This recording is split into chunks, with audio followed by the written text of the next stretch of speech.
everyone? Thanks for joining me once again as we discuss something that's kind of been on the top of my mind for a couple months. A couple months back in the spring, I did a video where I got something off my chest about how I thought Peter Tagtgren produced a bunch of albums back in the late 90s and did a terrible job at it.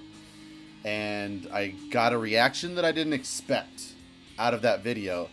And a lot has happened since that video, and I just thought I have compiled enough thoughts regarding the response to that video that I would do a video responding to some of the responses to that video.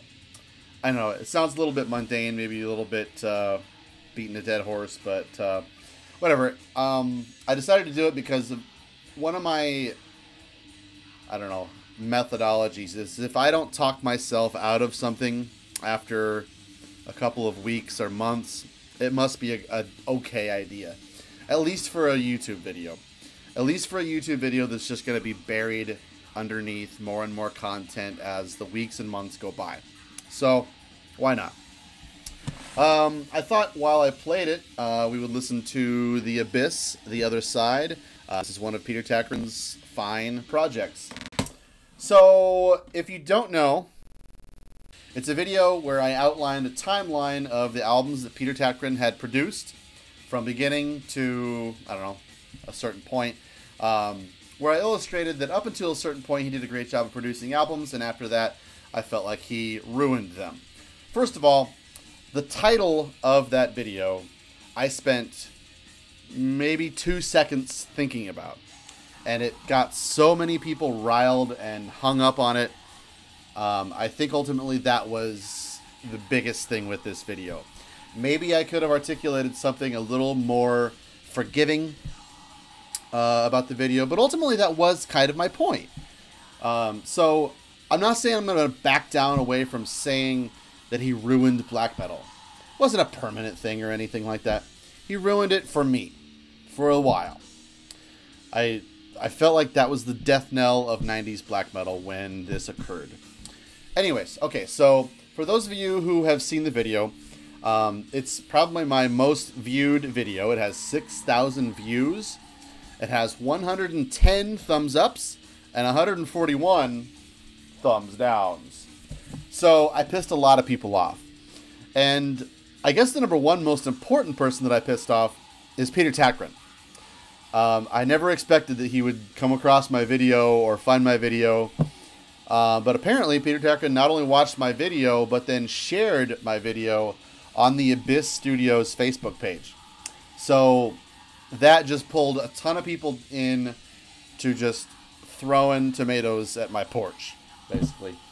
And it's been fun. I don't really care. Nothing about it really offends me or anything. One of the things, though, that kind of held me back from starting doing these YouTube videos was that I didn't want to have to deal with these kinds of criticisms. And I'm just going to go ahead and say it, fucking idiots. There's some great comments down below, and we'll go through them, and I'll just kind of reflect. But, yeah, I never expected Peter Tagtgren to come across my video and share it. It probably got me a lot of subscribers. I don't know. A lot of people I apparently went combing through my videos looking for other reasons to hate me. Yada, yada, yada. Whatever. Hate away. Great. At the end of the day, I give all the fucks I have to give. So, I guess a little bit of what I feel in response to the comments is that I was pretty misunderstood. A lot of people just saw the headline or the title of it and just reacted only to the title. I feel like, obviously I spent 15-20 minutes. I spent a lot of time editing this video together, which is 15 minutes in length. I spent a lot of time articulating ad nauseum my point. And I feel like I built a case for it. And, you know, you can disagree all you want, but at the end of the day, it is my opinion. It's not a fact, and a lot of the things that people reacted to is they say, those bands are great. Immortal was fucking great. Or the album At the Heart of Winter or Damned in Black or Sons of Northern Darkness. Oh, that album is so fucking bad. Were great albums. We disagree, okay? First 4 Immortal albums, that's it. We completely disagree, okay? So there's going to be a lot of other things we aren't going to see eye to eye on. Okay, so let's read some comments here. Get off YouTube. You're a fucking idiot. Not going to happen. Yep, the reason is definitely him. Not money, not popularity, not the band's opinions. Peter. It's not for the guys meddling. Black metal would have still been in its purest form. Uncovered, untouched, buried in a cave somewhere. What a shame. Okay. Oh, here's one of the things. Peter Tagtgren's reaction to my video. He left a comment or something on his Facebook page, and it was, I'd like to see a list of albums that this guy produced. Okay, I've never produced an album. Does that make my opinion any less valid? I'm still entitled to my opinion.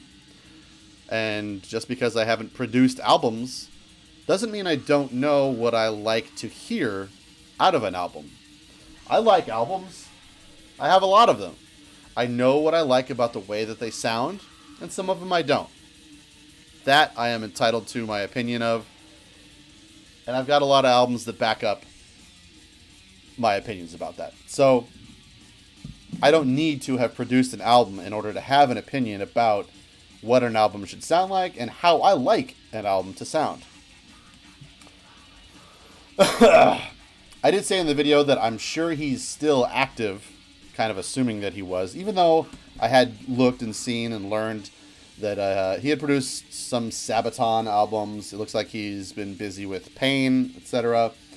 I'm not sure why I said I guess he's still active, but someone says, you didn't even start doing well your investigation. Peter is still active in all of his activities. Of course he is. Some of the bands you mentioned, like Immortal, start to sound well since Peter produced them. The sound before his production is horrible. Wrong. Pure Holocaust sounds fucking amazing. Think about a producer, and I don't think I even mentioned this in the initial video, but think about albums produced in Grieg Holland Studios by, what's his name? Python. Eric Hundvin. Dude has produced so many legendary albums. And I think so many of them sound so different from one another. Let's look at a quick list of albums that he's produced. Aeternus did all of the Aeternus stuff. All of the early Burzum. In fact, all of the Burzum. We've got Enharrier, early Emperor, a lot of the early Enslaved stuff, all of Gorgoroth's material, up to Destroyer, early Hades, Helheim, all of the Immortal, up to At the Heart of Winter, Mayhem, De Mysteriis Dom Satanis, Molested, Mort Grinning, Obtained Enslavement, Old Funeral, Satyricon, Taka, Trelldom, and Vindir. That's quite a resume. Anyways, back to the point. I think he did a bad job producing everything after At the Heart of Winter. Let's see here. Some other comments. I think it was just the sound of that era. Peter is a really cool musician, and I enjoy his work in Hypocrisy. Really enjoyed what he did with Till Lindemann's project. Also, I really enjoyed Immortals At the Heart of Winter and Damned in Black albums. I don't know. Sure, he's a cool musician, but that's not what I'm talking about here. I'm talking strictly about the albums that he produced between 97 and 2002. Obviously, you have not wanted to expand your black metal horizons. Peter Tagtgren has, as I have, so have the other bands that requested his assistance on their albums. There are plenty of old school black and death metal albums that Peter has no affiliation with. Please enjoy.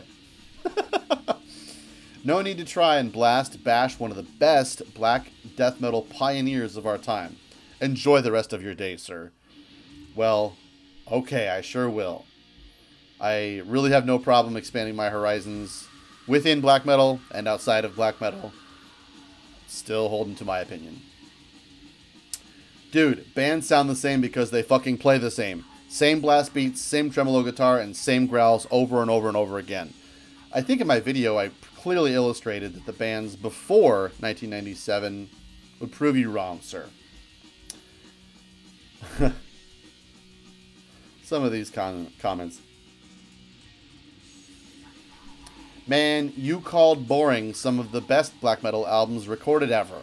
Get out of the cave, the world keep going, and the music too.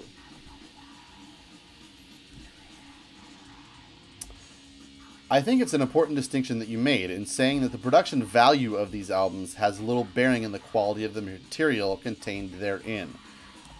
This guy gets it. I enjoy many of the albums you mentioned immensely, and others I couldn't be bothered with to listen to for any reason. The difference lies in the merit of the songwriting, highly objective, obviously. Just as we oftentimes need to tease out the music from the underproduced albums, likewise, occasionally we need to do the same for overproduced albums. This is a very good point. And obviously some of the albums that I said he ruined, I still can enjoy. But it's hard.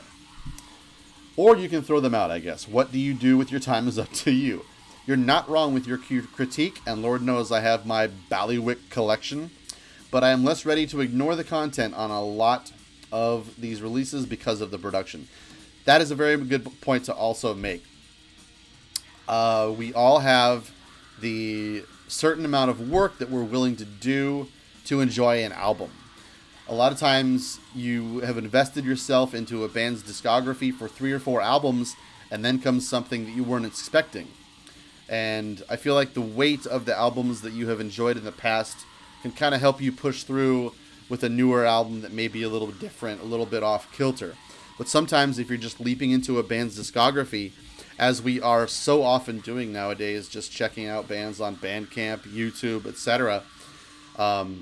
If it doesn't strike while it's hot right away, your chance is over with. There's millions of bands, and I can listen to any album I want to for free in a second with the internet now. So this is just my 2 cents on that. I guess my main takeaway from this video is that I need to spend some time with Thurfing, because I've not done so at this point, and that clip made me perk up my ears. Funny thing is,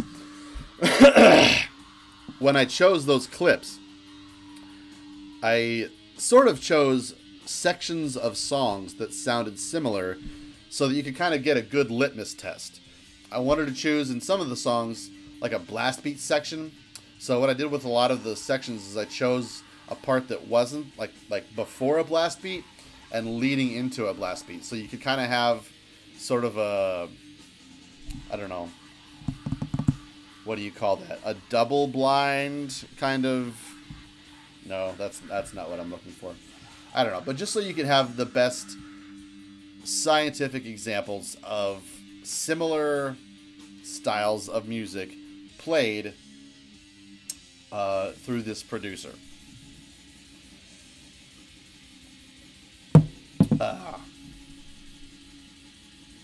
Enthroned Darkness Triumphant is the best Dimmu album by a mile. Dimmu have said many times that they wanted that symphonic wall of sound with synths. I do like Enthroned Darkness Triumphant. In fact, I think if Peter Tagtgren's production sound had continued to evolve or change after Enthroned Darkness Triumphant, I wouldn't have any problem with that whatsoever. I think it fits that album great. And I think it was the success of Enthroned Darkness Triumphant's sound that made both Peter and other bands and labels perk up and say, I want that sound. That's the point I'm trying to make. Here's a good one. Peter posted this on his page. Looks like he doesn't give a fuck about a shit twat and doesn't even take you seriously. Oh, God! I was hoping Peter would take me seriously. Oh, shit. Do I still get to have opinions, or... God. I better just learn to shut up, huh? Oh. Someone says, shave that shit. It's funny, I've gotten a lot of comments, seemingly from Europeans, telling me to shave my fucking beard. Go watch Wyatt XM if you want a non-bearded music opinion. Worst troll ever, somebody says. If I were trolling, there would be some catch, some payoff for me, right?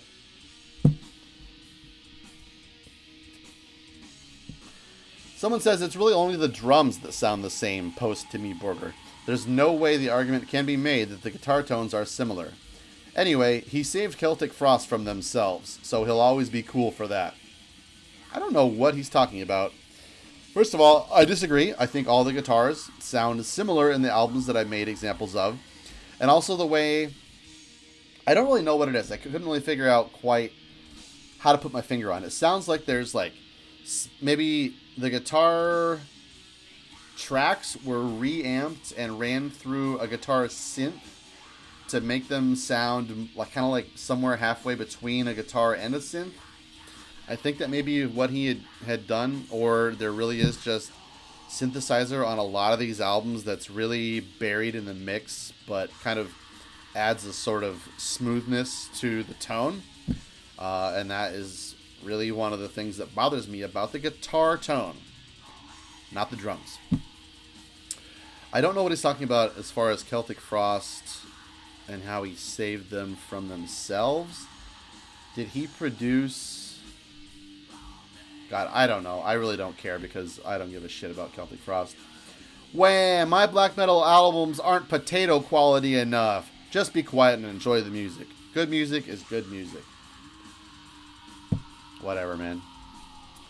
Do you play an instrument? Do you sing? Or what do you do? Just shut the fuck up and enjoy the music. Not gonna happen. I see it more as a modernization. Something black metal really needed. I don't know. I see a lot of... there's a lot of comments kind of leaning towards that. Like this sort of... this movement, or Peter Tagtgren and his affiliation with all these big bands and Nuclear Blast and stuff like that, kind of pulled black metal out of the 90s and into the 2000s in a more modern sort of way. But okay, let's say that's true. It pulled black metal out of the 90s into a more relevant 2000s. It doesn't sound like that anymore, and that sound didn't stick for very long. Peter Tagtgren is the only one making albums that sounded like this. And if it did really pull black metal out of that time period successfully, I don't think any other producers were making albums sound like this.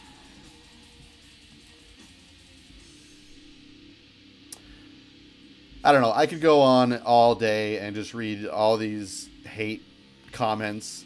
Natural born idiot. You do not have everyone in the canoe. Loser.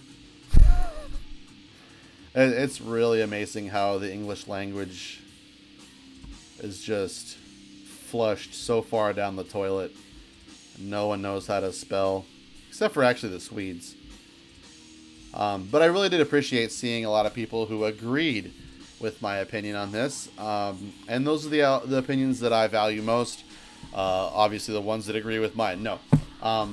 But it just kind of made me feel like opinions of people that I respected, like Mike Seatown, Eric Bauer, Marty Worm, the ones that I call my buds, saw that there was some intellect in my opinion, maybe never considered exactly the point that I tried to make, and agreed or never noticed about the point that I was trying to make. So I don't walk back anything from this video. I would have do it again tomorrow if it needed to be done.